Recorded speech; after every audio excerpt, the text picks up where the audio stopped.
Salve, Fabricião! Salve, salve! Tudo bem, meu velho? Tudo bom? Como é que estamos aí, Edu?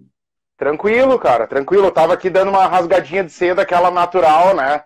Contando um pouco aí do teu corre aí, mas agora que a gente vai poder dividir aí e compartilhar pra galera também os teus corres além da Jingle Bells, que é o trabalho, assim, atualmente que acredito eu, se eu estiver falando alguma merda durante esse percurso do nosso papo, tu me avisa, tá? Mas Acho que é acredito eu mais que a fácil eu Jingle falar Bells... merda do que tu. Vamos falar merda junto, então. Bora, Acredito eu que bora. a Jingle Bell seja o trabalho que puxa a tua carreira nesse momento da tua vida. Se eu tiver errado, tu me Sim. corrige. Não, é isso aí. É um trabalho que se propõe em pop, né? Então é um trabalho que a gente projeta ele para um determinado espaço de visibilidade. E, enfim, é interessante nesse sentido também. Foi uma das coisas que me fez comprar a briga quando os guris me convidaram, né? É um trabalho que tem visibilidade e isso ajuda outros trabalhos a virem juntos, né? Sabe que isso aí que tu falou, puxando um pouco para o que eu tenho vivido, atualmente eu recebo alguns rituais da minha carreira musical. Para quem não sabe, também eu sou músico há 20, quase 25 anos antes desses 2 anos de Minuto do Rock, né? E aí hoje em dia eu ouço, bah, é a banda do cara do Minuto do Rock, tá ligado? Então a gente Muito tem que legal. puxar o que a galera tá retornando, né, cara? E levar a corrente pra frente. Acho Uh, que é isso. Vamos começar E então de agora para trás. Eu gosto de começar normalmente do início para os dias de hoje, mas vamos começar com o vetor inverso hoje, pode ser? pode, claro. Como tá a tua vida nesse momento com a Dingo e com os teus outros projetos? Como é? Tu tá vivendo em São Paulo, né, há um tempo, né? Conta aí para nós assim, como é o teu hoje, assim, o Fabrício músico de hoje. Pois então, cara, a situação hoje está sendo de dedicação bem grande para a banda, para Jingle Bells. A gente tem trabalhado muito por conta própria, assim, a gente tem colaboradores, mas a gente está cuidando por conta própria do gerenciamento de carreira e tudo mais. Então, isso significa que sempre tem mais e-mail do que tu consegue responder. Basicamente, resumindo, é isso. Muita. A gente bate técnica, pré-produção, enfim, estamos indo atrás de shows, agendando, fazendo o corre por conta própria mesmo, com alguns colaboradores, né? Pessoas que trabalham com a gente como freelancer. Depois que isso começou a acontecer, que foi mais ou menos na virada do ano agora, aí admito que o tempo ficou um pouco mais curto mesmo, né? Até então eu estava me dividindo com outros trabalhos, né? Antes de entrar na Jingle Bells, enfim, como a gente vai chegar até lá, estamos voltando, e eu deixo para falar isso depois.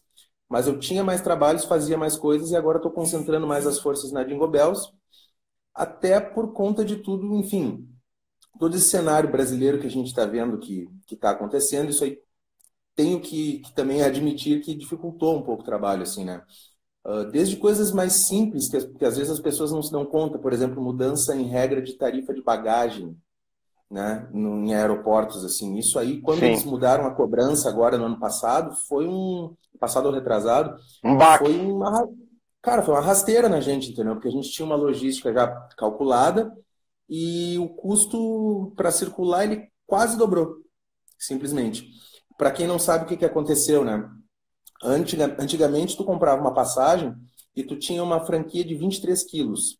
Né? Não importava quantos volumes tu despachasse. Então, dentro de Uhum. 23 quilos, tu botava duas guitarras, botava uma pedaleira, enfim. Agora eles cobram por volume, não importa se esse volume pesa 1 quilo ou 23.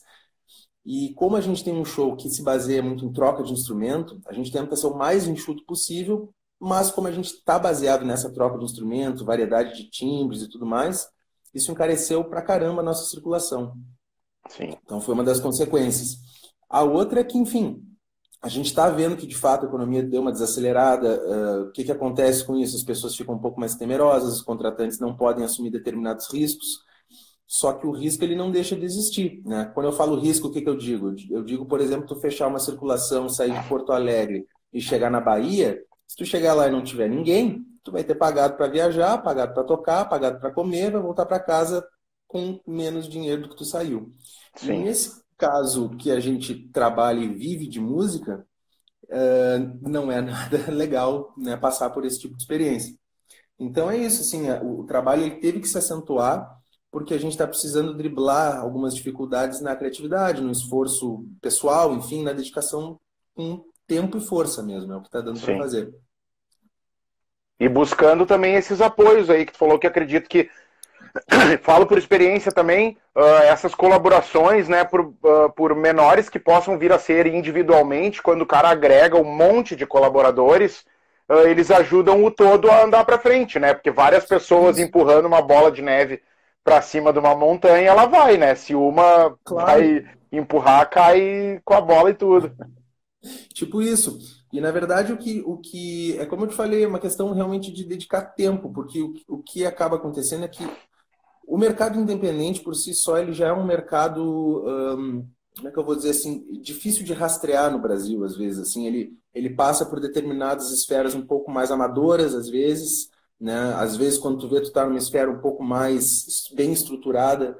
Quando eu falo isso eu digo assim, sei lá, casa de show que às vezes não tem o equipamento. E aí, tu vai deixar de ir naquela cidade porque a única casa de show da cidade não tem o equipamento que tu precisa? Tu adapta, faz o que é possível, né? O que eu quero dizer também com estrutura?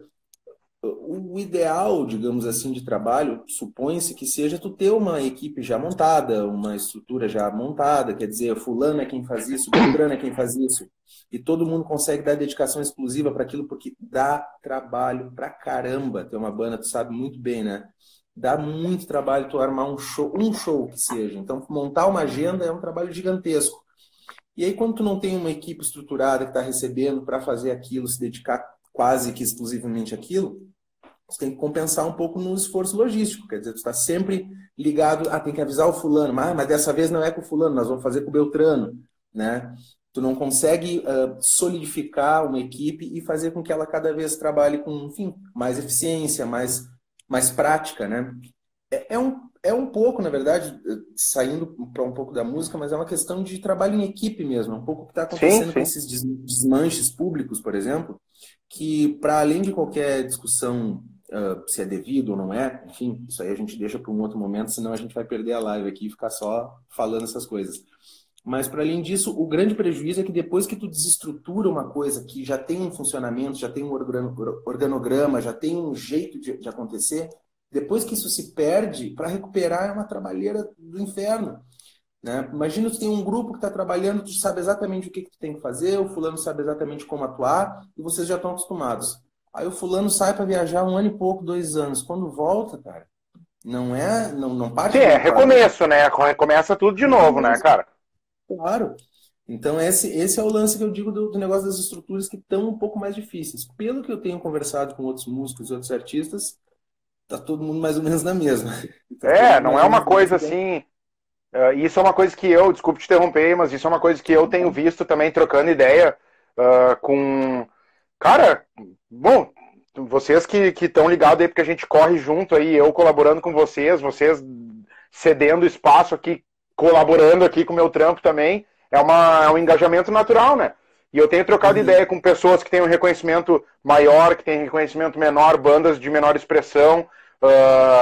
Esses tempos aí, foi muito massa esses últimos, sei lá, digamos, 2 meses, eu acho, desde a minha ida pra Sampa ali, que eu pude trocar ideia com os caras do Charlie Brown, entrevistei o Far From Alaska, entrevistei os caras da Cachorro, Beto Bruno, o Gross, o Egípcio, que era vocal do Tijuana, a Lena, vocês, eu tive a oportunidade de entrevistar vocês no meio daquelas 3 noites maravilhosas, né? Sold Madeira, out. vaca. O que eu vejo é que isso aí que tu falou no início do nosso papo mata tudo, porque se o cara não. Hoje em dia é o do it yourself, né? É o faça você mesmo, é o se divide, por mais que tenha um escritório, porventura um agente, alguma coisa, meu, todo mundo precisa trampar, tá ligado? O que eu vejo, assim, que hoje em dia a galera pelo menos parou de reclamar porque minha banda é boa e uma hora alguém vai enxergar. Meu, esse alguém precisa trabalhar para pagar as contas, tá ligado? Não existe mais isso.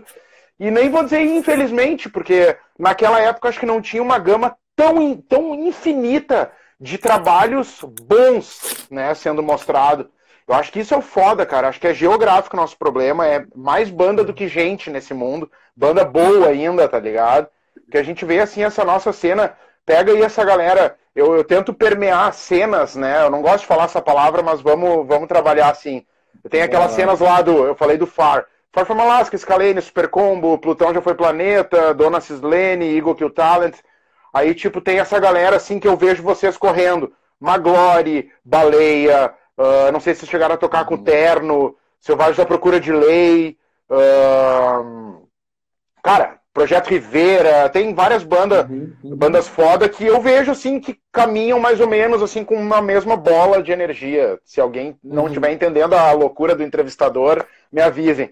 Mas como tu vê, hoje em dia, essa questão esses pequenos nichos que acabam, né, caminhando junto e se tornando essas cenas, né? Aqui em Porto Alegre tem uma atualmente que se molda há tantos anos, que é o Fellas Music Fest, que começou na Opinião, e os caras hoje em dia estão itinerantes com um monte de banda também daqui do Sul, Paradise Sessions, Second Hand, Visionários, Gelp, enfim, a gente vê várias bandas se juntando e criando a sua própria cena, que é o que os caras falavam lá nos anos 90, lá o cara do Queens of the Stone Age, o Dave Grohl. Faz a tua cena, sabe? Para de reclamar que o João não te chama pra tocar na panela, na patota dele, tá ligado? Faz a tua. Então é o que eu vejo. Claro. Várias panelas cozinham um monte, né? Como é que tu vê, assim, essa cena tão ramificada hoje em dia? Tá, agora eu tô fazendo um esforço tremendo para conseguir não perder, porque abriu umas 4, 5 janelinhas aqui, várias abas no meu browser aqui, peraí, vamos por partes. Tá. Uma das coisas que tu fala que é massa, que é o seguinte, é isso de cada, enfim, turma construir o seu caminho, e isso realmente, isso aí não precisa chegar no Dave Grohl, dá para lembrar do Miranda, por exemplo, que eu vi uma entrevista do Miranda, e cara, eu cruzei com o Miranda algumas vezes, mas não consegui, assim, ter tempo de me aproximar mais dele e... Somos dois, cara, somos dois. Cara, quando ele morreu, saiu um monte de vídeo dele ali, e a galera começou a contar a história dele, falar quem era o Miranda, e eu, velho, não acredito que nós perdemos esse cara, né? O documentário aquele também do Banguela Records. Pode crer, isso aí, eu acho que talvez até seja um excerto desse documentário aí que eu vi, cara, que ele falou um troço muito lindo, que ele disse assim, velho, vocês têm que fazer o seguinte, velho, vocês têm que se ligar, o que vocês têm de diferente, no sentido de saber o que torna cada um especial. O que tu tem que o outro não tem que te faz especial, beleza. Aí tu tem que olhar pro cara e descobrir o que tu tem em comum com o cara que te faz poder trabalhar com ele, que faz ter alguma área de contato com ele.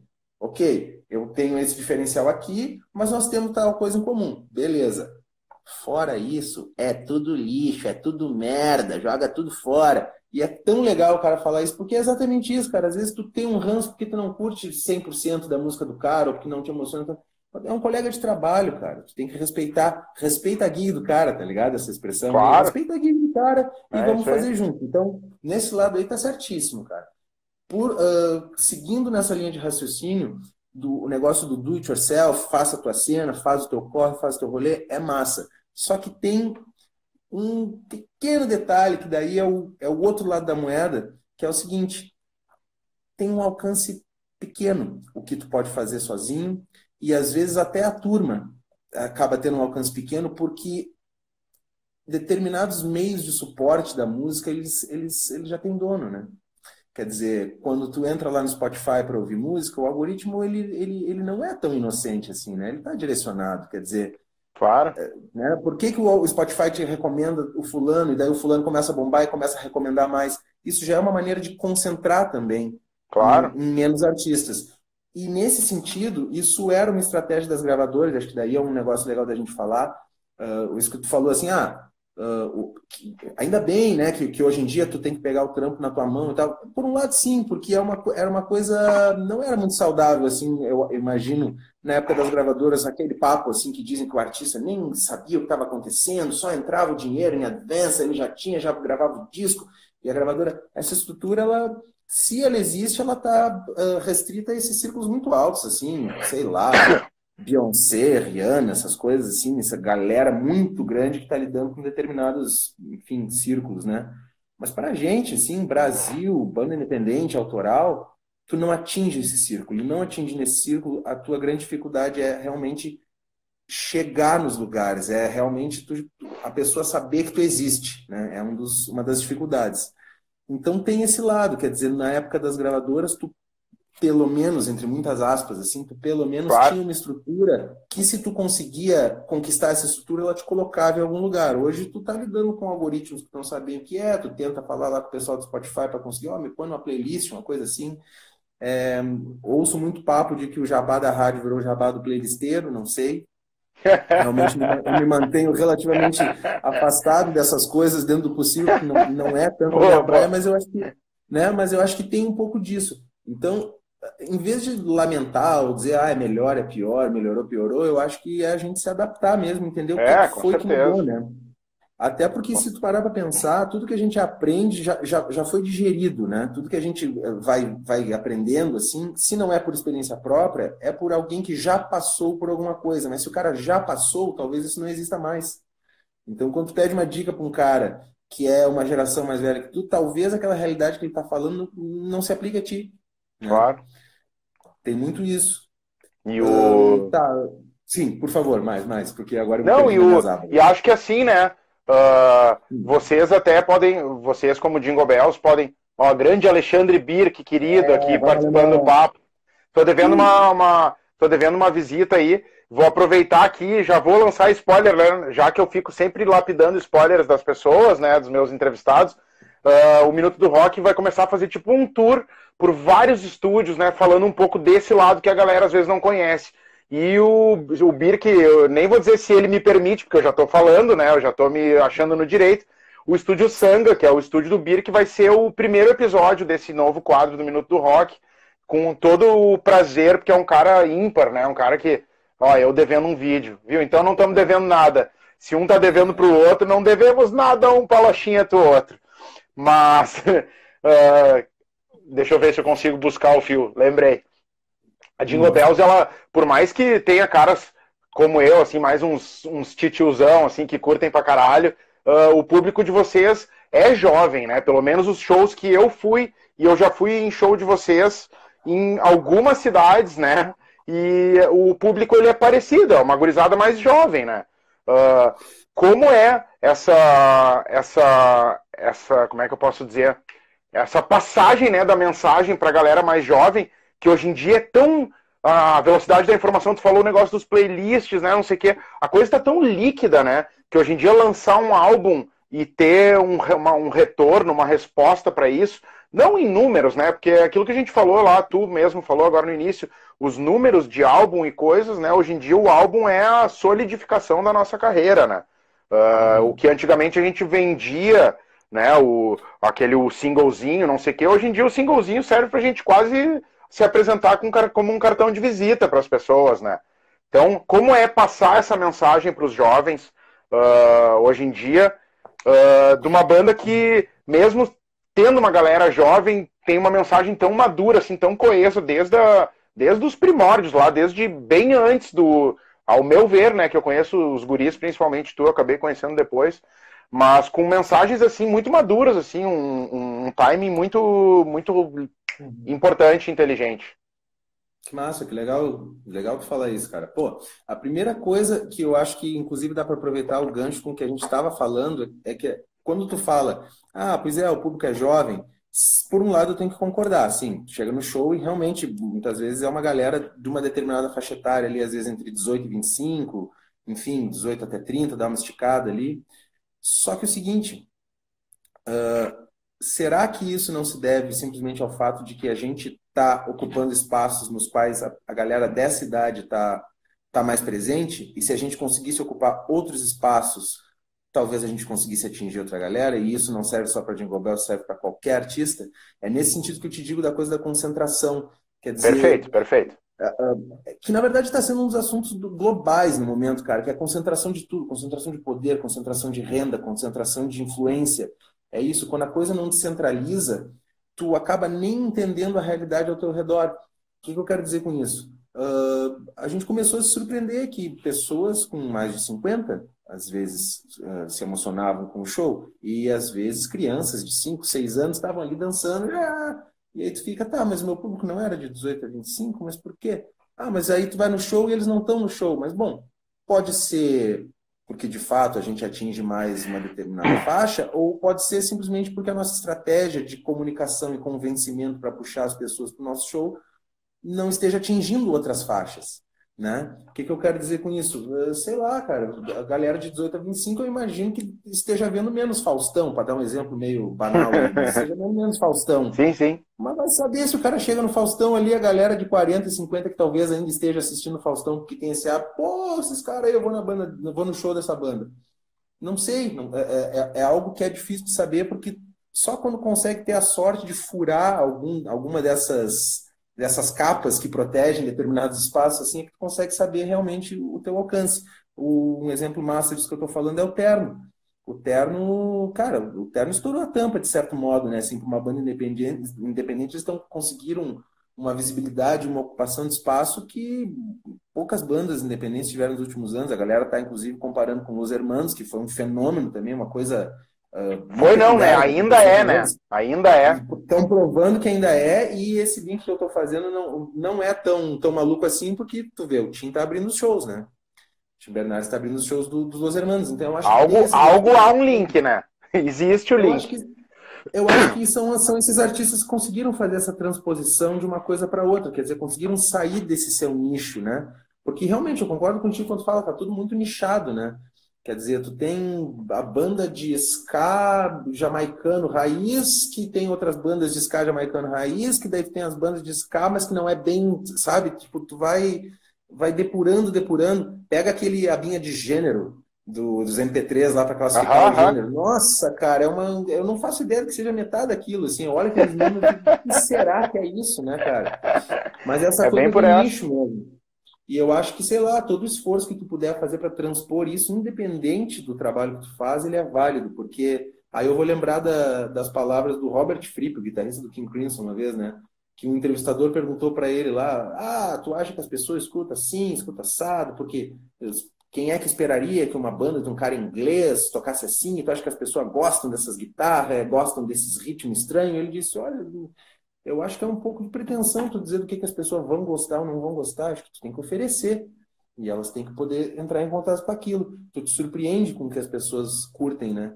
Sim. E acho que é uma característica dessa geração mais nova, aí puxando para esses jovens, aí eu vou responder de fato a tua pergunta depois de enrolar muito, mas esse negócio dos jovens, uma coisa que eu noto em relação a quando eu era jovem, é que no meu tempo de jovem, as coisas eram muito mais por tribos, né? Inclusive tinha essa expressão tribos, né?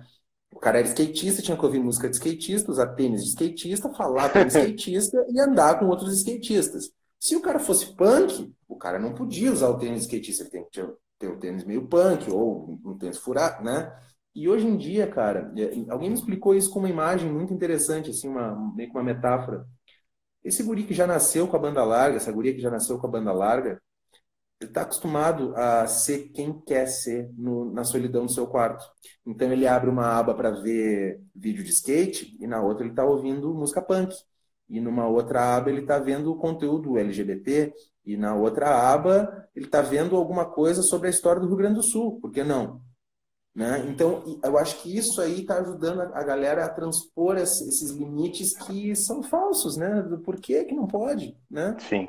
Por que não pode gostar de rock? Até agregando isso que tu falou, né? Esses dias até alguém me passou uma playlist que o nome era De Tudo Um Pouco, e aí, tipo assim, ó, tinha uma música do Wesley Safadão e a próxima música era Enter Sandman, do Metallica, tá ligado? Se fosse na nossa época de jovem, isso era cortava os 2 dedinhos aqui, tá ligado? Cara, não, exatamente. E como eu comecei a tocar guitarra com 13, né, cara? E aí, tipo assim, quando eu tava com 15, 16, que eu comecei a achar realmente legal de tocar e fazer barulheira e tal, eu tava muito tinha uma fase de metaleiro mesmo, assim, adorava Metallica, curtia muito Pantera, curtia muito Prong, que é uma banda que o Carlo Pianta me mostrou, uma banda meio obscura de Nova York lá, mas nossa, que baita banda. Pode crer. E eu me lembro de ter preconceito com várias coisas, cara. Chegou uma época que eu tinha um pouco de preconceito com Beatles porque não tinha guitarra, tá ligado? Eu vi umas músicas assim, mas cadê as guitarras? Não sei o quê. Depois que tu começa, entendeu? A te dar conta que, cara, pra que afunilar e fechar se tu pode enriquecer, né? Uma coisa tu pode abrir a porta, né? E experimentar e dizer, não gostei, né? Tipo, eu aprendi com o tempo a nunca dizer isso aqui é uma merda. Porque no momento que tu diz isso aqui é uma merda, tu tá agredindo uma caralhada de gente que gosta daquilo que tu considera merda. Então, tipo, eu aprendi com o tempo, e não faz muito tempo, né, pra ser bem sincero, porque eu sempre fui um cara bitoladão, assim, não bitoladão, mas Bitoladão. bitoladão. Tipo, tu falou do Los Hermanos, né? Eu sou um fã, eu sou um cara que fui muitas vezes da minha vida bitolado extremamente em Charlie Brown Jr., tá ligado? E na época que eu era moleque, quem gosta de Charlie Brown tá proibido de ouvir Los Hermanos, tá ligado? Não é que não pode gostar, tá proibido de ouvir, entendeu? É isso que eu digo. E, na verdade, o perigo dessa postura, exatamente isso que tu falou, tipo, dizer isso aqui é uma merda, aí é até uma ironia do destino, né? Na maioria das vezes, o mais provável de estar acontecendo é tu estar expondo só a tua ignorância a respeito daquele assunto, né? E isso foi uma das coisas aí. Bom, talvez eu enlouqueça um pouco a tua linha do tempo, mas basicamente, quando eu entrei na faculdade lá, eu entrei em composição na URGS, só que não tinha o curso de música popular ainda. Pode crer. Então, tipo, tá vendo como eu não sou tão jovem assim? Jovem! E, cara, quando eu entrei lá, imagina, guitarrista, entendeu? Tudo bem, eu estava estudando algumas outras coisas com o Carlos lá, ele tinha me apresentado o Tom Jobim, ele tinha me apresentado umas coisas de jazz, então eu já estava um pouquinho mais abrindo a cabeça. Mas tu cai lá no meio do mundo acadêmico da composição e tudo mais, tu vai ouvir. Para começar, tu não vai ouvir guitarra, começa por aí. Eu não ouvi guitarra ao longo da faculdade. Então, se tu não tiver disposto a entender o que é que tu não entendeu ainda, por que essas pessoas estão ouvindo isso, por que isso aqui existe, o que é. Tu pode até não gostar esteticamente, não é o que eu quero fazer, não me interessa esse tipo de coisa, né? Mas tu dizer isso é uma merda, o mais provável é tu estar admitindo a tua ignorância a respeito do troço. Um caso que o Fernando Matos, saudoso, o professor Fernando Matos, falecido no final do ano passado, foi uma tragédia, era um dos caras mais valiosos, assim, do ensino musical no Rio Grande do Sul mesmo. Ele era um erudito, o cara tinha um conhecimento bizarro, uma generosidade. Eu poderia passar o resto da noite aqui só falando bem do Fernando Matos. E o Fernando Matos, ele contava muito que, por exemplo, quando os europeus chegaram no Brasil, eles achavam que os índios tinham bastante talento para música, só eles eram meio desafinados.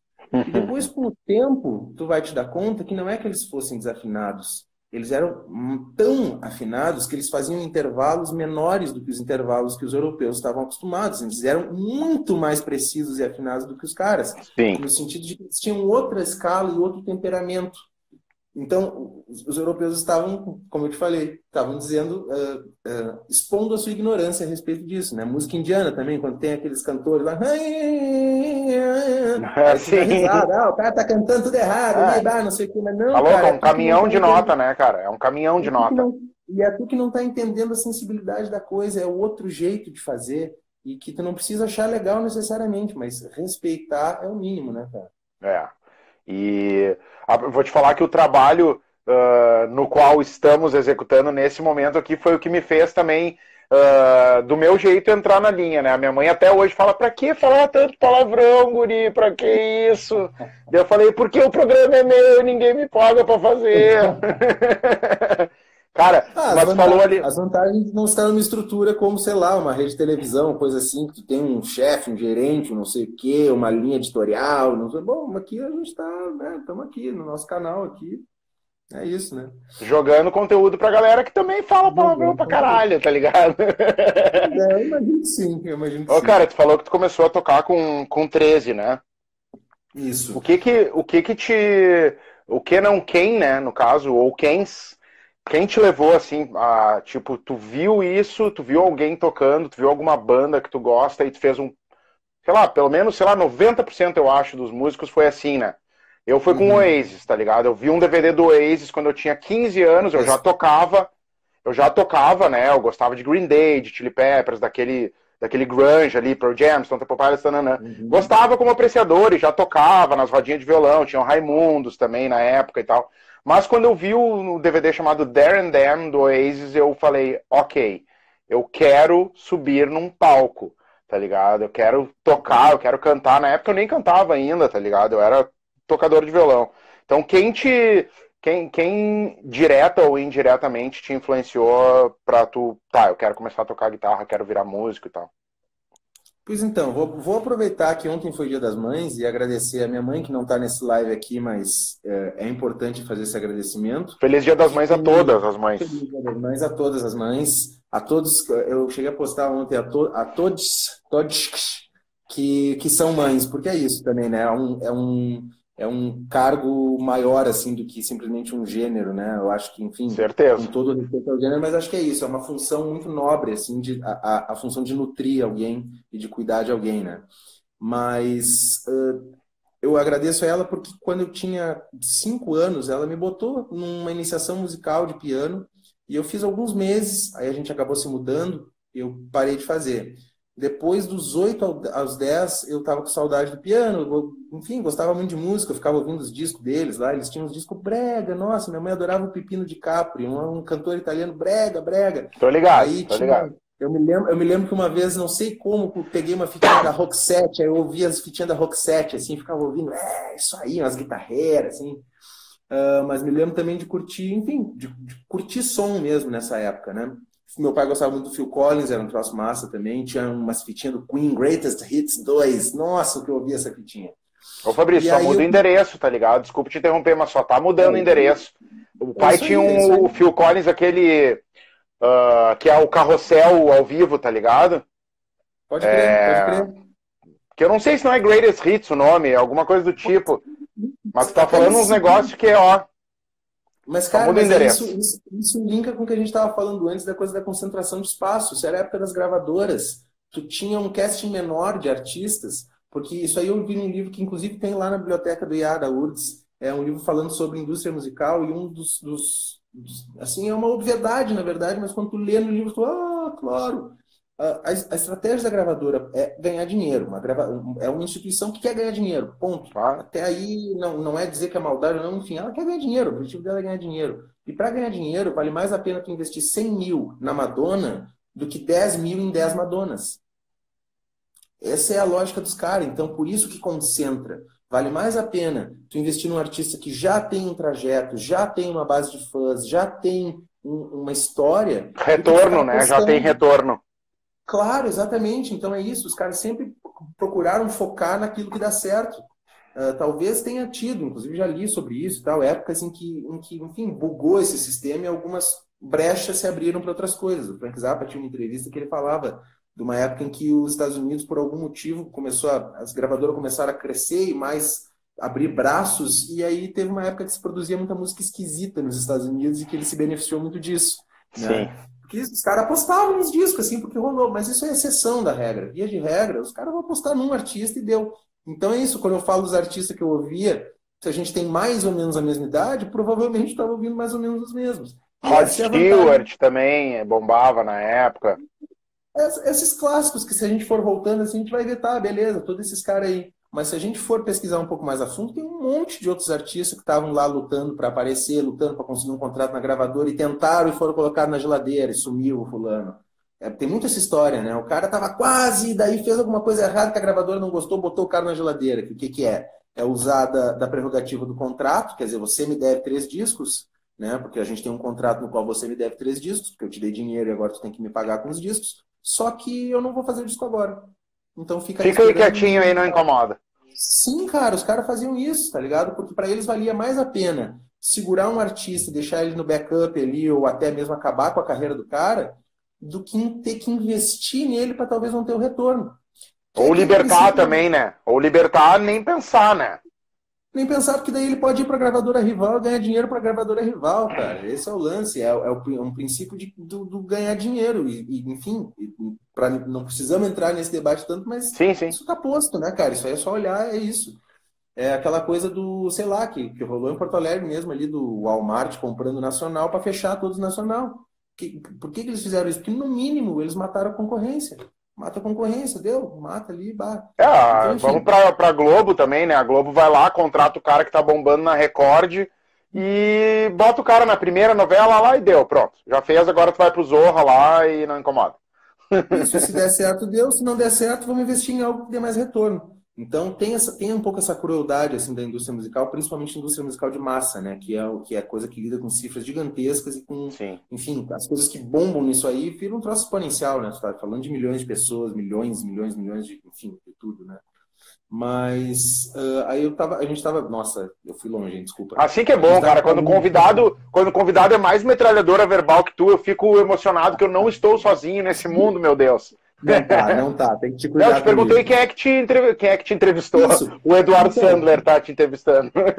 Quem é que te influenciou, né, pra começar a tocar guitarra e tal? então, e aí depois dessa época que eu toquei piano, era piano erudito, e era uma professora, enfim, uma querida professora, mas ela não tinha a pedagogia necessária para uma nova geração, porque eu tinha uma curiosidade de saber fazer outras coisas, de que ela me explicasse determinados tipos de músicas que ela não dominava. Então ela não sabia responder, aquilo começou a ficar sem graça e eu saí do piano. Aí beleza.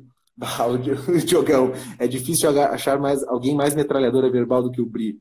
Bah, valeu, Diogão. O Diogão, a gente fez umas aulas junto, é um amigo querido. E pô, desculpa pela metralhadora aí, Diogão. Ele não me conhece também, com certeza. Passar os telefones de vocês, pra vocês conhecerem. E, Ai, cara, ai. e aí eu fiquei dos 10 até os 13, mais ou menos, assim, naquela coisa de, bah, como eu queria tocar, que saudade de tocar, não sei o que mais, e comecei a pensar em tocar guitarra.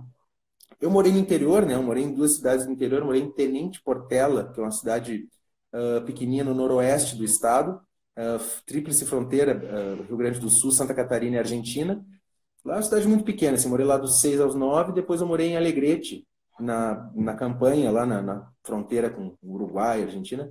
Morei lá até os 13. Quando eu voltei para Porto Alegre com 13, eu me senti autorizado a tocar guitarra, porque eu tô na cidade grande, tô na capital, eu tocar guitarra. Boa, E boa, boa. numa dessas, cara, eu estava passando na frente da escola de música Beethoven, que ficava perto de onde eu morava, na Vicente da Fontoura, e eu vi aquela escola de música. Eu levei anos para entender enfim, a plaquinha da Beethoven era um cachorro, um sheepdog, tá ligado? Que era o sheepdog Que do era padre que se chamava o Beethoven.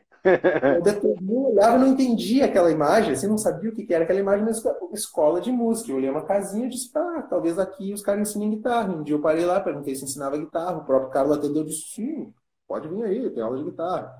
E nessa época, o que eu estava ouvindo? Eu estava ouvindo Green Day, estava ouvindo No Doubt, que era uma banda que tinha estourado Bah, naquela adoro, cara. época. Adoro. Era muito massa. Tinha um espírito californiano rolando, assim, nessa época, que quem se sentia afiliado a ele, assim, ficava muito louco. Sublime também, o Sublime menos, né, mas... Cara, Sublime mas o explodiu Sublime, depois que o cara morreu, né, infelizmente, né. que é uma pena, mas me lembro que quando saiu esse disco eu tava começando a tocar, eu fiquei apavorado, assim, e até hoje eu escuto, cara, que perda que foi esse cara, meu. O cara É. talentosíssimo, as músicas lindas, o cara tocava e cantava bonito, sabe? E Era uma galera massa, esse assim. cara aí, vou fazer um parênteses aí. Foi legal que tu falou ou tu ou eu, sei lá, já me Nós perdi aqui. falamos do Sublime. Mas falamos no Sublime. O Sublime ele tava muito à frente. Tu olha lá o primeiro disco, que é o 40 Ounces to Freedom, que é o primeiro álbum deles, se não me engano, se alguém estiver vendo aí e eu Por esteja errado, favor. me corrija. Eu acho que é de 88 ou 89 o primeiro álbum deles. E os caras sampleando lá umas paradas muito bizarras, sabe? Os caras estavam muito à frente da. Ó, aí, ó, grande Taba aí, vocalista da banda Black Beltone, que ficou sapateando na cara da sociedade durante o final de semana. Abriram show pra Blackberry Smoke na sexta-feira, foram no show do Los Hermanos no sábado, ontem tocaram no Seva no Total. Só tô com um amigo influente agora, cara. Coisa boa, cara. Mas, Legal. voltando, né, o Sublime tava bem à frente. E bandas, como tu falou, esse espírito californiano acho que tomou conta de todo mundo. Pode seguir aí depois da minha super interrupção aí. Não, interrupção nenhuma, estamos batendo papo. Mas é isso, cara. Tava rolando essa onda, assim, desse espírito Califórnia, sol, skate, guitarra, power chord. Tava rolando isso. Foi como eu cheguei na Beethoven. Só que daí eu cheguei nas mãos do Carlos Bianca, né, cara? Aí é o seguinte, o Carlos não deixa pedra sobre pedra, né? Sim. Ele me dava as aulas que eu queria, me ensinava as músicas que eu queria, só que ele tinha uma tática muito boa.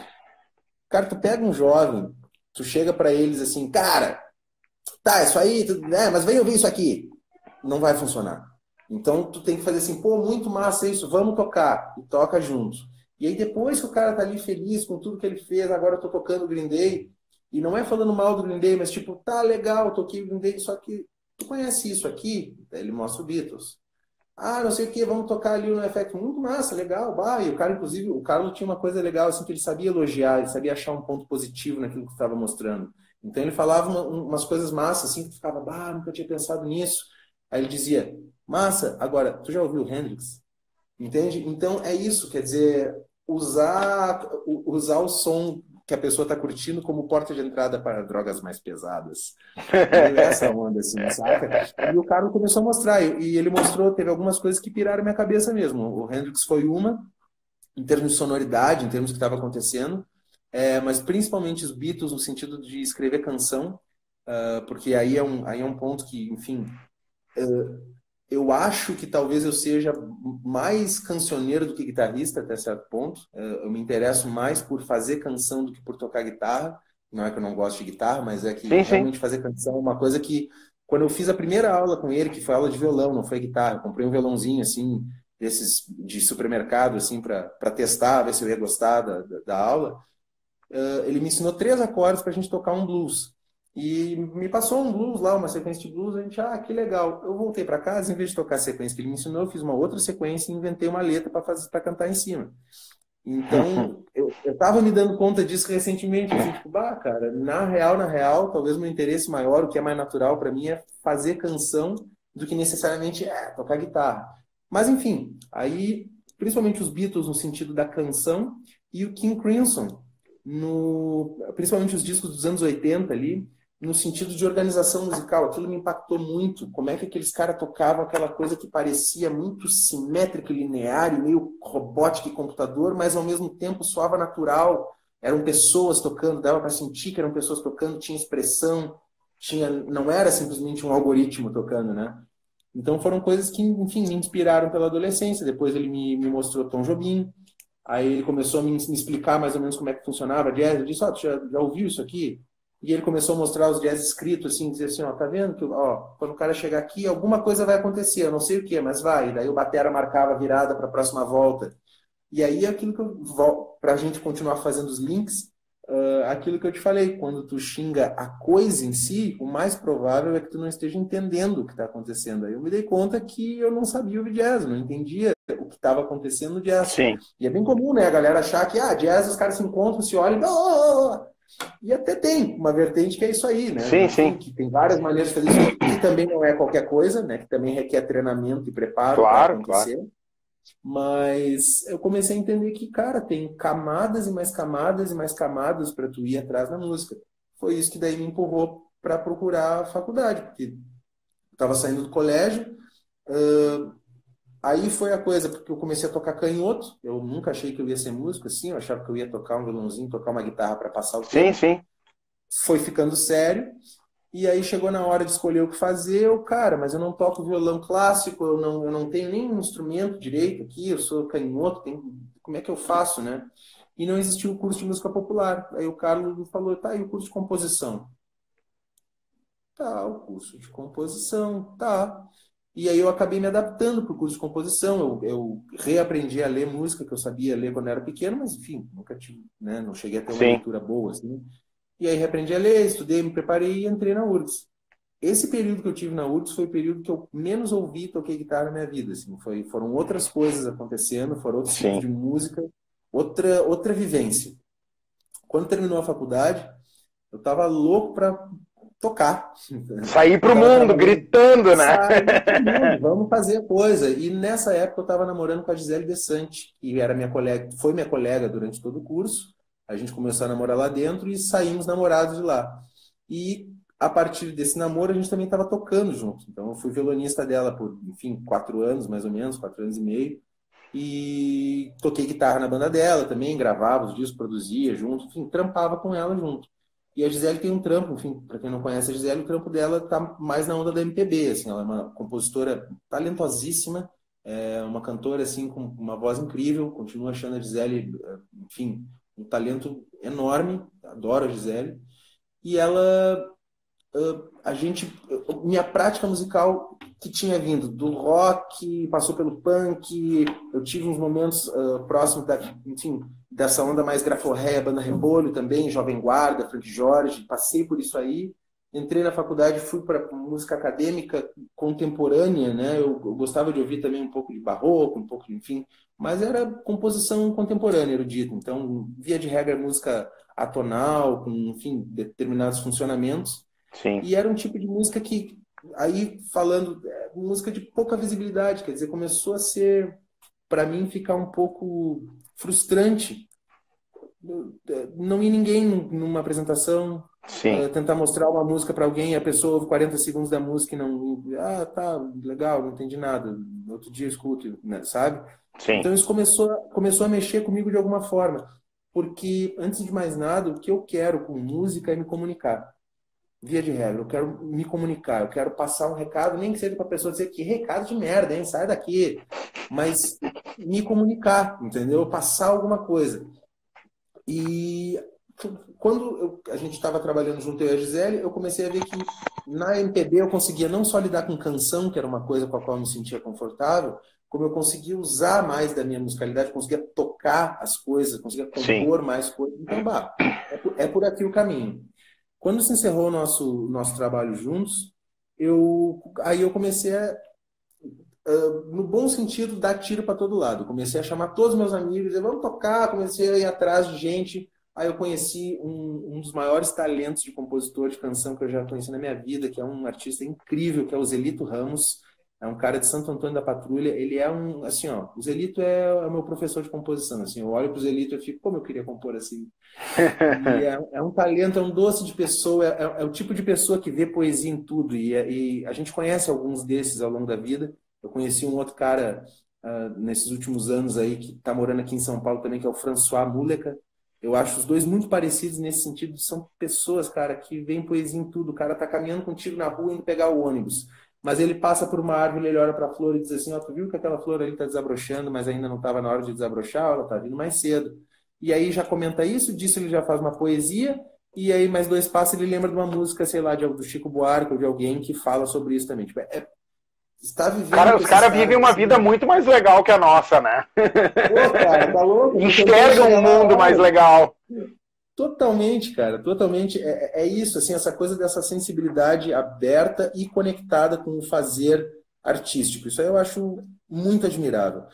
E, enfim, e aí eu passei esses anos aí em Porto Alegre, isso foi entre 2012 e 2016, 17 ali, que eu estava trampando com todo mundo que eu podia, estava dando sim para todo mundo e dizendo vamos fazer, vamos fazer. Nisso surgiu o Gabriel Romani Group, que foi um grupo instrumental que a gente conseguiu circular um tanto, mas é um grupo que enfrentou, por exemplo, nisso que a gente estava falando no começo, de como é que está a cena, o que está acontecendo, foi um grupo que enfrentou muita dificuldade, porque é um grupo grande, cara, a gente tinha 8 na banda. E aí circular com 8 cara, que todo mundo tem outros trampos, todo mundo precisa fazer outras coisas para viver, começou a ficar difícil. Então é um grupo que teve a sua circulação prejudicada por questão disso, de concentração de espaço. Logística, né? Logística. É aquela concentração de espaço e renda, porque eu sinceramente acredito que se a coisa girasse melhor... Cara, toda vez que eu chego em Porto Alegre de avião, eu olho para a região metropolitana e vejo esses 5, 6 milhões de pessoas e me pergunto por que diabos o cara tem que sair tanto de Porto Alegre para conseguir tocar. Se tem tanta gente para as quais tu poderia estar tocando. Então é uma questão de acesso, tu entende? É uma questão de... É o contrário disso que estão fazendo agora, entendeu? Que é cortar, que é diminuir, que é achar que não precisa. Cara, cultura é economia, cultura dá dinheiro, cara. Música dá dinheiro. Invistam em música, em cultura, que vocês vão ver. Só que precisa investir maciçamente, precisa de apoio do Estado para isso acontecer, para que quando a roda começar a girar, aí ela começa a girar sozinha, cara. Né? Ou de grandes empresas, né, que não fazem mais, né, aquele apoio todo que a gente via, por mais que muita gente fale assim, não, mas a empresa X lá apoiou porque quer ficar com a cara no nome do festival. Cara, não importa, óbvio, né, uma empresa vai entrar investindo em alguma coisa, tendo visibilidade de troca, né, de retorno para alguma coisa. Nenhuma grande empresa, né, e tô falando de coisas privadas, o Estado eu nem comento, né, mas é que eu já nem perco mais meu tempo, tá ligado? Porque, tipo, eu acho que o Estado tá mais preocupado em tantas outras coisas que não... As coisas básicas, isso que a gente nem chega na cultura. Quando alguém me pergunta, né? As pessoas acham que nós, sei lá, músicos, ou eu que tenho, sei lá, que tô correndo com o canal, a gente tem as respostas, né? Para as paradas que dão errado. Ah, meu, por que que tem pouco lugar para tocar? Ah, tem pouco lugar para tocar porque tem pouco lugar para tocar. Tem uma história muito doida, um brother meu, o cara tocava em 10, 12 bandas diferentes, e ele é advogado, formado advogado. E, cara, pô, o cara tem um puta de um equipamento e a gente brinca, né, do rock mendigo. Às vezes tu entra, às vezes, num palco com 10, 15 mil em equipamento pra voltar com o dinheiro da cerveja ou do Uber, enfim. Ou nem dinheiro nenhum, não deu público, enfim. E o cara passou a tocar cada vez mais, e ele não era vocalista, mas ele canta super bem, e ele passou cada vez mais a tocar voz e violão. Cada vez mais, e à medida que ele foi tocando cada vez mais voz e violão, ele foi saindo das bandas, foi parando de atender como advogado. Meu, hoje em dia o cara tá ganhando super bem. Tu olha a agenda do cara, é 20, 25 shows, sem brincadeira. Eu acompanho direto a carreira dele na região aqui, Porto Alegre, São Leopoldo, Esteio, enfim, toda a região metropolitana de Porto Alegre. E o cara vive de música bem pra caralho. E ele falou, meu, por mim eu nunca mais vou ter uma banda na minha vida, tá ligado? Porque as bandas só me trouxeram depressão, tá ligado? Então, tipo, tu vê que às vezes, né, o cara se remaneja, continua vivendo música, né, mas de uma forma mais comprimida, né, assim, porque eu acho que a questão geográfica impede, às vezes, também, de uma banda ir tocar, né, cara? Sim. Tem várias, de novo, tu fala coisas muito ricas que abrem dezenas de abas na minha cabeça, assim, né? Tem a questão geográfica que é importante, porque é interessante a gente perceber que o Rio Grande do Sul, e por favor, não me crucifiquem, não me botem fogo nem nada, não estou xingando ninguém. Não vão. O Rio Grande do Sul, geograficamente, ele é o fim do Brasil, cara. Ele não é caminho para nada no Brasil. O Rio Grande do Sul é a última capital, velho. Então, tipo assim, tu tem que andar quase 500 quilômetros para chegar em Floripa. Tu tem que andar 800, 900 quilômetros para chegar em Curitiba. Aqui os caras, aqui em São Paulo, dizem que é lá no sul. Que dirá Minas Gerais, que dirá Bahia, que dirá, entendeu? Todo o resto do Brasil. Então, essa questão geográfica é importante e é uma das coisas que faz com que, eu acho que faz com que São Paulo dê certo economicamente, né? Muitas aspas nessas coisas, mas enfim, para resumir. E porque é um lugar de giro. Daqui tu consegue girar pelo Brasil. Para cima, para todos os lados, né? E ter mais ou menos a mesma distância para cada lado, exatamente. E se tu tá no Rio Grande do Sul, cara, é todo um troço só para chegar em São Paulo, né? Então, realmente fica difícil o acesso para o resto do Brasil, né? Essa coisa de morar em São Paulo não tem a ver com renegar nada, ou com não sei o quê, mas é simplesmente uma questão estratégica, muitas vezes. Por isso que agora, isso que tu falou do cara tocar sozinho ou tocar com banda, ele toca som autoral ou ele toca som cover? Baile, cover... Não, é baile, né? Baile, claro. Só baile, né? Claro. Sim, baile cover. Então, provavelmente, isso que ele falou tá muito mais uma coisa que daí é divertido de falar, que é o quanto banda é um casamento, porque é isso, cara. Todo trabalho de grupo, coletivo, principalmente quando eles começam a ser mais horizontais, mais democráticos, que é o caminho, eu acredito, sim. Eu acredito em democracia, acredito em igualdade enfim, de escolhas, de poderes, mas, de fato, muitas vezes isso se confunde com bagunça. Quer dizer, igualdade entre os integrantes de algum grupo não quer dizer que todo mundo apita tudo o tempo todo, porque senão não existe fluxo de ideias. Cada decisãozinha tem que passar por todo mundo, velho. Não tem como. Então, essa coisa de delegar, que é o que a gente tem tentado fazer na Gringo Bells. Delegar trabalhos. Então, tu cuida mais disso, tu cuida mais daquilo, tu reúne um lote de informações e depois apresenta para os teus parceiros. Galera, essa semana eu fiz isso, isso, isso e aquilo. O que vocês acham? E beleza, e tu confia no cara, tu avalia ele, de repente, será que não era melhor fazer de tal jeito? E o cara justifica, tentei, mas foi assim. Então tudo certo. Ou, não tinha pensado nisso, vou fazer como tu sugeriu. Mas isso tende a funcionar melhor do que aquele modelo de banda que tu, enfim, todo mundo, tudo vira briga, daí não quero essa música, não sei o quê. Aí ainda tem mais a coisa do ego, né? Que o músico tem ego, o músico é vaidoso, o músico... né? As minhas ideias, o meu som, o meu solo, preciso me ouvir, não sei o quê. E aí fica todo mundo lutando. Uma guerra de volume. Guerra de volume, guerra de ego, guerra de decisões, guerra de poder. Pô, tem até a banda, né? Uma das bandas que eu mais gosto, que tem um dos nomes mais fodas, que é a Eagle Kill Talent, né, cara? Acho que esse nome aí foi monstruoso. Até tem uma entrevista do próprio Jonathan, né, cara? que muitas Uhum. pessoas que não são daqui do Sul não sabem que o Jonathan era vocal da Reação em Cadeia, que é uma das bandas que mais Uhum. bombou aqui no estado do Rio Grande do Sul, que foi, teve uma época que teve reconhecimento nacional, girou MTV, tu falou negócio, girou Faustão, o Humberto Gessinger indicou eles pra ir lá, lembro de ter visto ao vivo a Reação, falei, porra, fudeu, os caras estão no Faustão, tá ligado? E o próprio É Jonathan isso. falou que o nome Eagle Kill Talent é um tapa de luva na cara dele todo santo dia que ele acorda. Porque ele falou, eu tive que me readaptar como ser, né, cara? Então, eu Total. acho que também essa questão que tu falou do Rio Grande do Sul é perfeita a tua colocação. Não é nada a ver com renegar. Eu mesmo fui passar 9 dias em São Paulo, consegui completar missões maravilhosas que me propus. Tudo que eu me propus deu certo. Eu morei, né, no interior de São Paulo com a galera da família Lima. Eu tive uma banda, né, com o Lucas, né, da família Lima. E eles mesmo, eles eram daqui e se mudaram para lá e a carreira deles deslanchou depois que eles foram embora do Rio Grande do Sul, cara. É Uhum. uma, uma necessidade. Se o cara quer viver de música, salvo algumas situações, né, cara?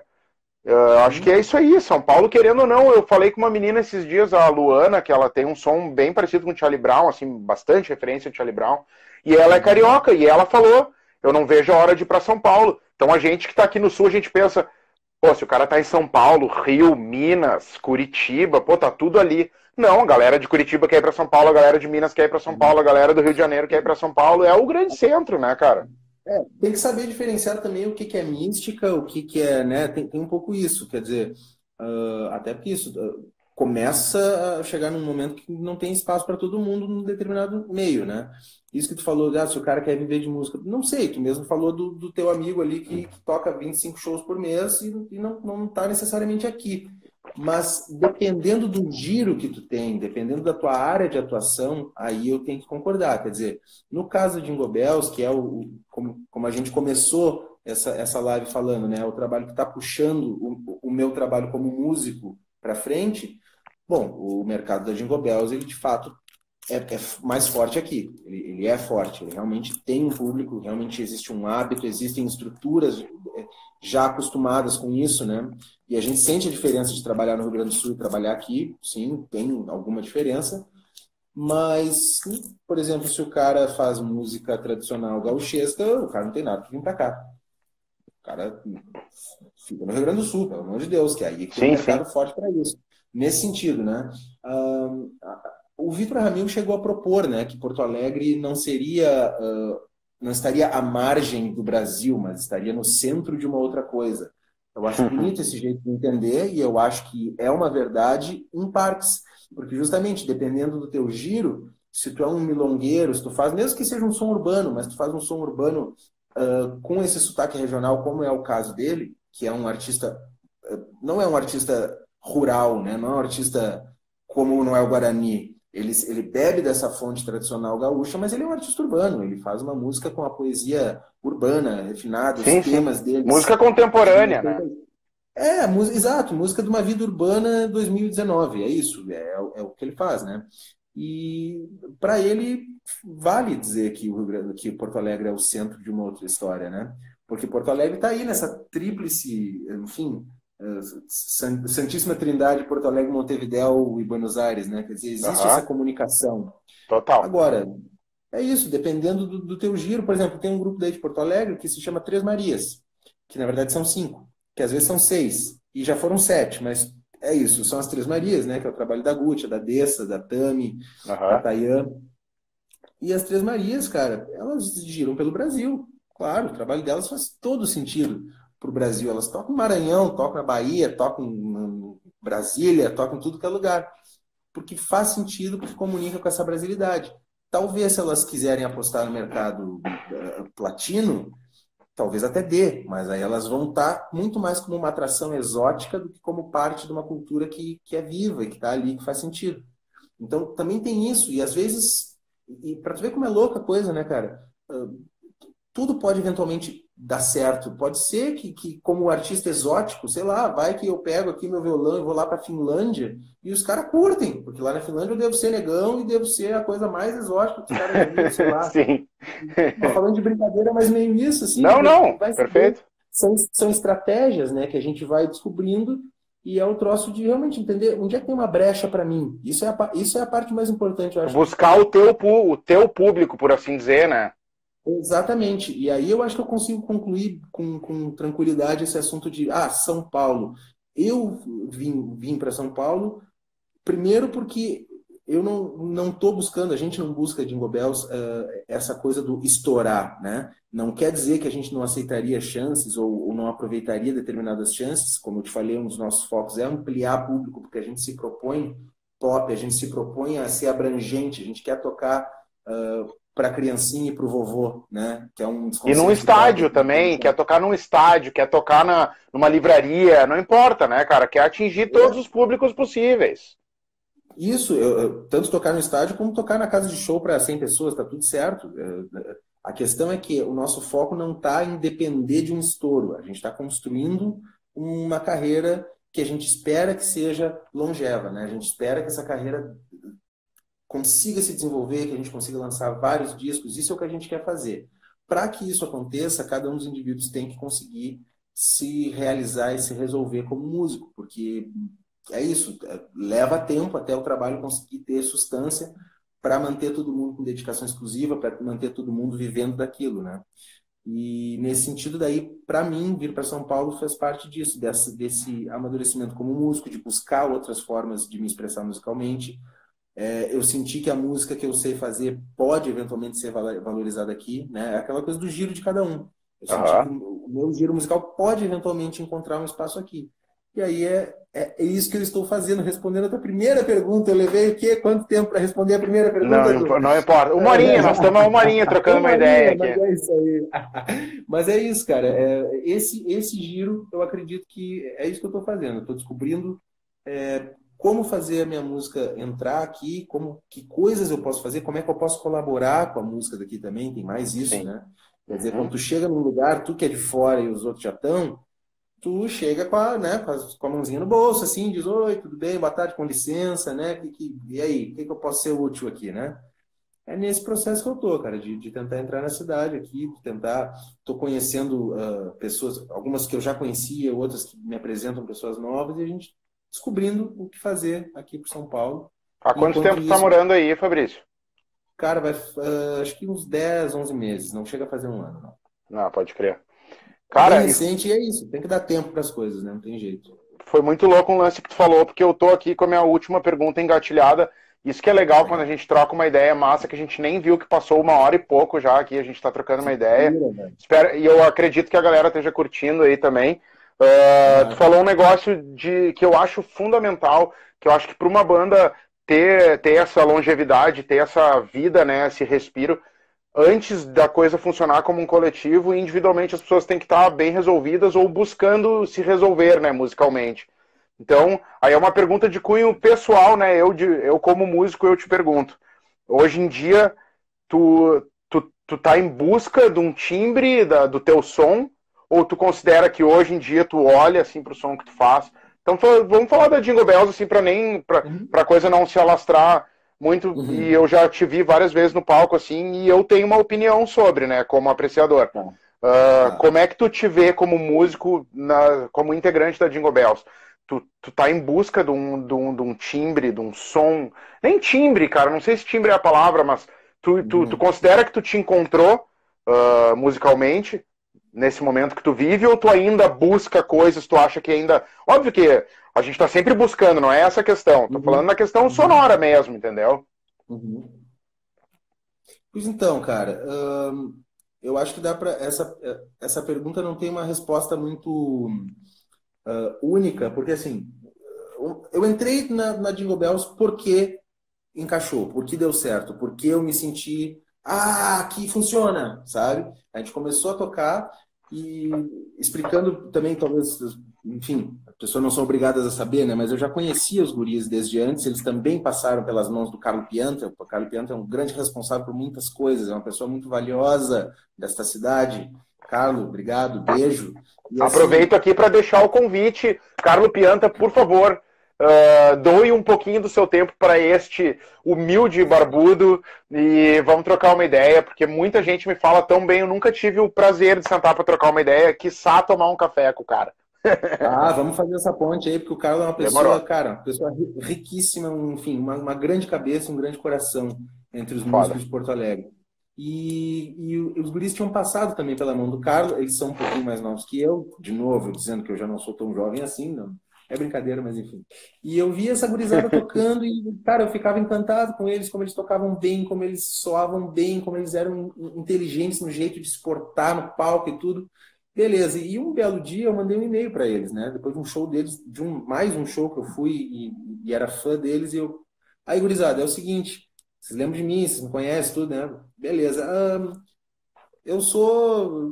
Curto muito vocês, cara. O dia que vocês precisarem de qualquer coisa mesmo, me chamem. Pode ser carregar coisa, pode ser dar música, porque eu faço um monte de música, pode ser tocar guitarra, pode ser fazer arranjo, pode ser o que for. Eles não, e eu disse, e não precisa nem responder esse e-mail, inclusive. Isso é só um e-mail sincero de quem curte muito vocês e, enfim, espero que vocês sigam aí por muito tempo e sigam se desenvolvendo. Uns anos depois, tipo uns 2, 3 anos depois mesmo, eu recebi um contato, acho que foi do Pirula até, dizendo assim, ó, queremos falar contigo porque tem uns arranjos de sopro para fazer aí, a gente queria tocar com metais e, enfim, queria que tu fizesse os arranjos. E tudo começou aí. Num belo momento que eles disseram assim, tu não quer tocar guitarra com a gente? Eu disse, quero. Cara, eu me lembro até hoje do primeiro dia que eu toquei com eles, de fato, assim, que eu liguei a guitarra, a gente começou a tocar e eu nunca tinha passado por aquilo que era muito coeso. Eles tocavam sem se olhar, eles tocavam assim, e era um ensaio que eles já estavam um pouco de saco cheio, assim, de tocar as músicas, já estavam cansados, assim, daquelas músicas. Então eles estavam tocando até meio de qualquer jeito, assim, meio, estamos tocando. Só que era tão junto, tão grudado, que eu disse, velho, tem que correr atrás desses caras. Eu ficava ligado, olhando assim, tá, onde é que é? Não, Sim. peraí, um pouquinho depois, não, só um pouquinho, tá, mais forte aqui, tá, vamos lá. E só desse eu me colar neles, tudo fez sentido, sabe? E aí, enfim, a gente foi desenvolvendo o som, garibando, eu me dei conta que não ia poder tocar com a semiacústica que eu vinha tocando na época, porque, primeiro, o Diogo já estava tocando de semiacústica, então, duas semiacústicas em bandas de rock pode funcionar, mas no nosso caso não funcionou porque faltou um Pode pouco de funcionar equipamento. numa banda chamada Oasis. Pode funcionar. Tem uma banda muito boa, cara, White Denim, tá ligado? White Denim. Não, É mas uma banda. eu já tô salvando esse live aqui para buscar as coisas que tu falou aqui. O King White Crimson é uma Denim. coisa que eu vou ouvir hoje ainda. Então duas coisas massas. É isso aí. O King Crimson, eu te recomendaria o disco Discipline, para deixar o Carlo orgulhoso, tá? Então tá, 1981, capinha vermelha. vou E o atrás. White Denim, eu não manjo a discografia deles, mas eu fui num show deles, vi mais uns vídeos e tal, curti um pouco, uma época, o som deles. E é uma banda de rock que tem pegada, tem um punch legal e são duas semiacústicas, cara. É bem surpreendente. Mas pro nosso caso não funcionou. A semiacústica que eu tinha, ela não segurava o peso quando tinha que vir um soco, uma pressão maior. Eu achei meio sacanagem eu forçar o Diogo a sair da guitarra que ele estava tão acostumado. Eu disse, cara, tem uma Les Paul ali sobrando, vou pegar a minha Les Paul ali. E aí encaixou. Então, nesse sentido do som, encaixou meio naturalmente, só de buscar. E está encaixado desde então. Por mais que a gente vá mudando, a gente já entrou naquela coisa de rotação. Se eu dou 2 passos para a esquerda, alguém vem 2 passos para a esquerda para ocupar aquele espaço. A gente já Natural. está com esse fluxo de grupo, porque a gente já está tocando juntos há 6 anos, né? E 5, 6 anos, é isso aí, que a gente toca junto. Então, isso acontece naturalmente. Agora, tu me perguntou daí como músico na Jingle Bells. Cara, eu estou buscando tanta coisa, velho. Eu estou fazendo minhas músicas, eu estou terminando meu primeiro disco de canções. Eu estava, inclusive, ouvindo as mix, por isso que eu demorei para te responder. Eu estava, inclusive, ouvindo as mix aqui, que estão chegando no estágio final. Vai ser um disco de 12 músicas a princípio. E tenho tocado teclado, tenho gostado de tocar teclado, enfim, queria estudar mais teclado. Gosto muito de tocar violão, queria me entender mais com violão também, né? Porque eu fiz o songbook do Vitor Ramil, os dois songbooks dele. O primeiro eu fiz junto com o Wagner Cunha, o segundo eu fiz sozinho. E, cara, aula de violão, entendeu? Tipo, aulas que eu não poderia nem, né? Tipo, enfim, Sim. a chance de poder estudar de perto, com o cara ensinando uns truques, né? Truque entre aspas, assim, as coisas que ele faz, o jeito que ele descobriu. Então isso também me inspirou pro violão. Eu queria cantar mais, eu queria produzir mais coisa com beat, enfim, tem um monte de coisa que eu quero fazer ainda pela frente. E espero que São Paulo me ajude a conseguir fazer isso. E Sim. espero não perder o contato com os meus amigos de Porto Alegre, porque aí é o momento de eu puxar a brasa para Porto Alegre. Apesar do momento estar difícil, não sei o que, cara, como eu tô vendo a galera se movimentar nessa cidade aí, velho. E tem um núcleo que eu preciso puxar a brasa, porque são meus amigos, mas também porque são todos músicos maravilhosos, artistas maravilhosos e pessoas maravilhosas, que é a Pedra Redonda, lá na Zona Sul, na Venceslau Escobar, que é o estúdio do Wagner Lagerman, também é a casa dele. E é um lugar muito especial, um lugar de acolhimento. Já morou um monte de gente lá. Eu já morei lá, morei meses lá. É um lugar onde se faz música de um jeito muito bonito. O Wagner é um profissional do áudio extremamente diferenciado. Ele tem um jeito de trabalhar que é o seguinte: a maior especialidade dele é que ele entra num lugar, numa sala, e o Wagner é meio lelé da cuca, de brincadeira eu tô falando isso, mas ele tem isso. Ele entra numa sala e ele começa a ouvir a sala, e daí, ó, tu tá vendo que o som rebate aqui, faz não sei o quê, viu que tem um monte estacionário ali, que se a gente tratar de tal jeito, não sei o quê, ou se a gente botar um colchão, já dá certo. E ele vai entendendo o som da sala. Então, basicamente, ele tira um dos melhores sons que eu já ouvi tirarem no Rio Grande do Sul, em Porto Alegre, na sala da casa dele, É, tratando isso tudo aí. com, É isso aí. tratando com coach. Porque o Wagner é um cara que tem muita intuição, muita sensibilidade, muito talento e muito conhecimento. É um cara que estudou muito para fazer isso. Então, ele se especializou em lidar com o famoso é o que tem. Se é o que tem, vamos fazer o melhor disso aqui. E em torno dele, cara, um monte de artista. Ele passou ali as próprias Três Marias. Jingle Bells gravou o disco lá, mais da metade do disco foi gravado lá. Thiago Ramil, Ian Ramil tá sempre trabalhando lá.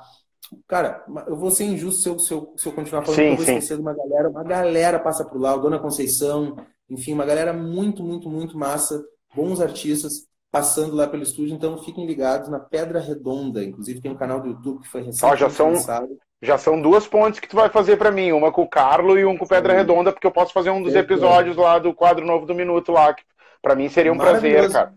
Vai, para Ô, mim cara, seria recompensador, cara. muito foda, cara. Bom, cara, o que que eu vou te dizer, né, meu? Acho que tanto por mim quanto por ti é o que me parece, pelo menos a gente podia passar a madrugada trocando ideia aqui. Tá vendo, meu? Que Uh, perigo nós dois, né, velho? né? Eu quero, assim, ó, do fundo do meu coração te agradecer, cara. Eu vou abrir aqui no registro um negócio muito engraçado que eu entrei em contato com o Fabrício pelo Instagram. Posso contar? não, Acho não que vou te sim, acho que expor, sim. não te preocupa. Não, por favor, Não, expõe, não. vamos lá. Não sei o que tu vai contar, Eu vamos chamei ver. o Fabrício no Instagram e tal, e aí eu acho que eu te mandei um áudio pra ele e falei, porra, queria ver de fazer um live contigo e tal, não sei o quê. Daí o Fabrício estava saindo de uma aula, eu acho, não sei o que estava fazendo, estava ocupado, falou, cara, não entendi direito, quer fazer uma live? Como assim, cara? Deu, cara, pega meu WhatsApp aí que a gente conversa melhor, que daí eu te explico. Daí eu falei que eu queria trocar uma ideia, que eu tenho feito, com a impossibilidade geográfica, o Instagram tem aberto horizontes infinitos, né? Que a gente pode trocar essa ideia como se estamos cada um, né, sentados, trocando uma ideia, cada um na sua casa, na sua sala, enfim, aonde for. E o Fabrício falou, cara, mas sério? É só comigo? Eu achei que tu queria falar com a banda e tal. Eu, não, só contigo, cara. Daí ele pegou e no próximo áudio ele respondeu, tá, agora eu tô pilhado pra caralho, vamos fazer isso aí amanhã? Quando é que nós vamos fazer isso aí? E daí ele pegou e mandou dois áudios de 11 segundos e o terceiro ele, já te mandei dois áudios de 11 segundos, eu vou te mandar outro aqui só de 11 segundos pra fechar a tríplice coroa.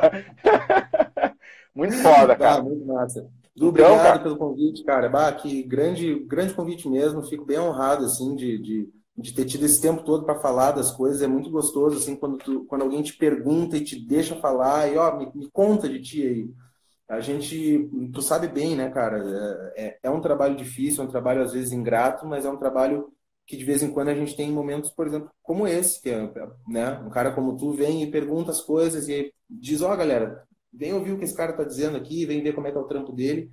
E pra gente é muito rico poder trocar determinadas experiências com as pessoas, porque são coisas que não chegam para as pessoas. Não tem como tu contar essas coisas no palco, não tem como contar essas coisas cruzando pela rua, é só numa ocasião como essa mesmo, enfim, uma entrevista, um bate-papo, tu poder compartilhar alguns funcionamentos que eu acho, cara, para completar uma última coisinha, eu acho que faz parte dos nossos tempos a gente entender um pouco mais sobre os assuntos. Eu acho que chegou num ponto em que a gente ficou...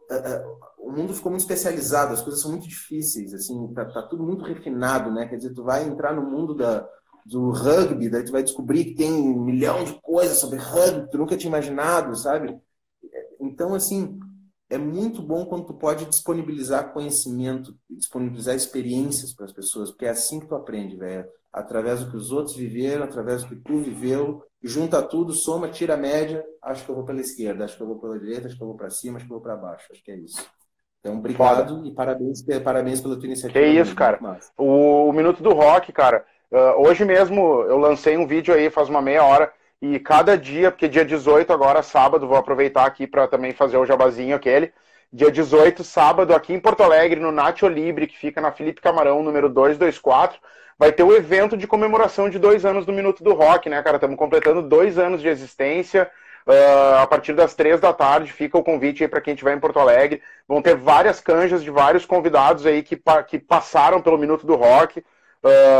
Acredito que tu vai estar aí em Sampa aí, mas eu falei para os guris também que se algum tivesse por aí, eu falei pro Rodrigo até que se ele quisesse passar lá e nos dar o prazer de sentar e tocar umas músicas no violão. Vão ter várias canjas de artistas que participaram do Minuto. Massa.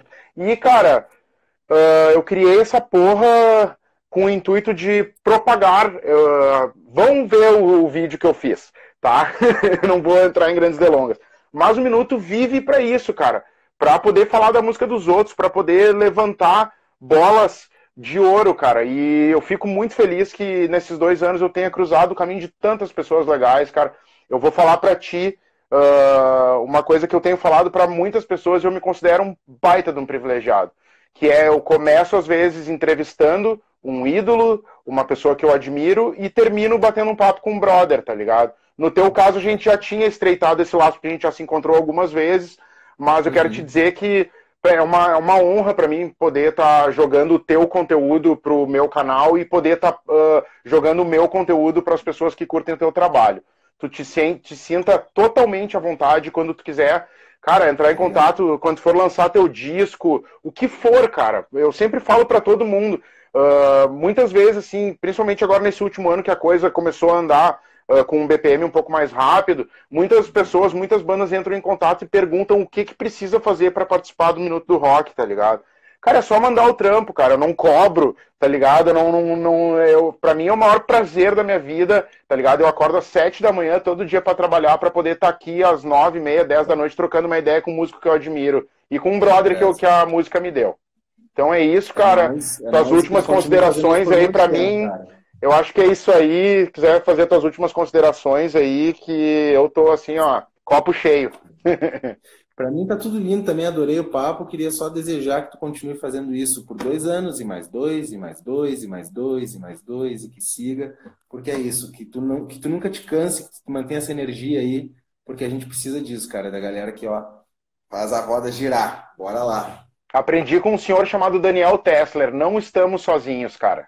Não estamos sozinhos. Tá, meu velho? Agradeço aí todo mundo que curte o trabalho do Fabrício e veio curtir esse papo. Sintam-se totalmente à vontade também, sejam bem-vindos ao Minuto do Rock. Entrem em contato, mandem sugestão de banda que vocês gostam, bandas que, porventura, quiserem entrar em contato, portas abertas. E Fabrício, querido, muita luz no teu caminho, cara, manda um beijo pros guris. A Jingle Bells é uma das bandas do meu coração, cara, é uma das bandas que fez o início a trilha sonora do início do meu relacionamento com a mulher que eu amo e que é a... Enfim, não vou entrar em grandes delongas aí, que senão eu tô aqui, ó, não é só tu, eu tô aqui, ó, titiozão, qualquer coisa já começa a chorar, tá ligado? Pois então, eu vi uma hora no show da Gura lá, uma hora eu olhei pra vocês estavam os dois assim, ó, só limpando as lagriminhas, assim, que bonito. Tem agora aqui, eu vou encerrar esse live aqui de forma emotiva.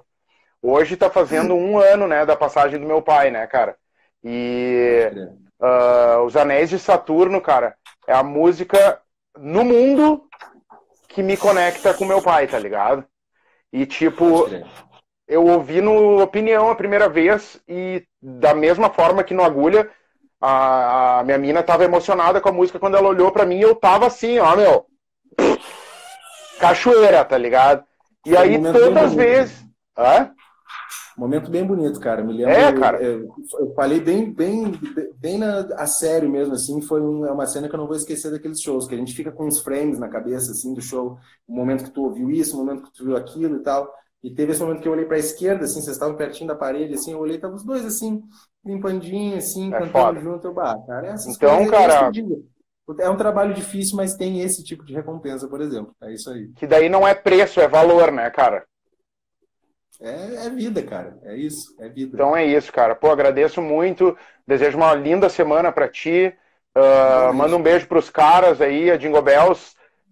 É uma das bandas, assim, que me fez voltar a amar o Rio Grande do Sul musicalmente, tá ligado? Eu abri os meus olhos de novo pro Rio Grande do Sul por causa de vocês, cara. Então, sintam-se sempre à vontade aí, que é de vocês isso aqui também e de todo mundo, né, cara? É um canal feito para o engajamento.